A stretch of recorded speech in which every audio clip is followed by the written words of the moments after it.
Have you ever traveled around the world? If you're watching this video, it's likely you have. Sort of. If you're watching this video on the internet and in English, there's a high chance you've been on an airplane. This is despite the fact that 80% of the world has never stepped foot on an airplane. Now, the average flight in the US averages roughly 500 miles for a trip. Not quite the distance of the circumference of the planet Earth.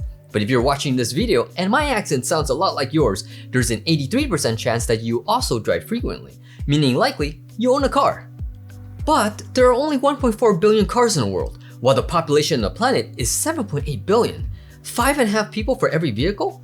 Which means at most, somehow assuming all those vehicles are passenger cars, and that each person who owns a car owns exactly and only one car, there are roughly 6.4 billion people on this planet who don't really drive. Can't really drive. There aren't enough cars. 80% of all humans. Now, the average American drives roughly 30 miles every single day. Multiplied out to a year, that's 10,950 miles a year. The planet is only 24,901 miles in circumference. If we subtract that freebie 500 miles from the air flight we talked about, that means it only takes us 2.25 years or only 27 months to drive the circumference of the planet.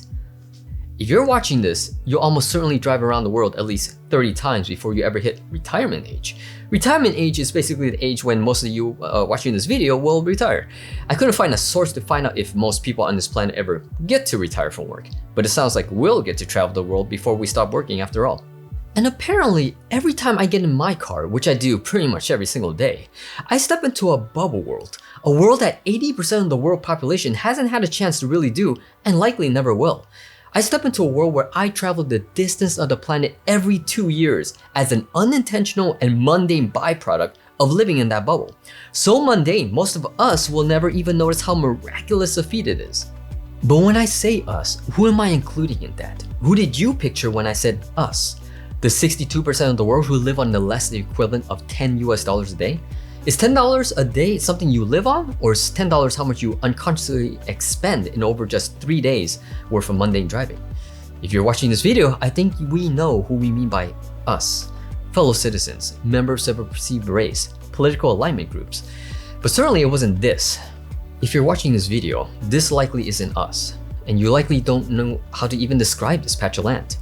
But you're a living human, you likely can describe exactly what this patch of land is, because most living humans on this planet can describe exactly what this patch of land is. Whatever your definition is of us, I hope that watching this video nudges you in expanding that definition of us, and that the reach extends more towards fellow humans and away from the constructed bubbles and borders we've insisted for ourselves. To those we know we disagree with, to those we never knew existed, to those we see only as caricatures. Because nothing erases them more powerfully than acknowledging them as simply us. But what do you think?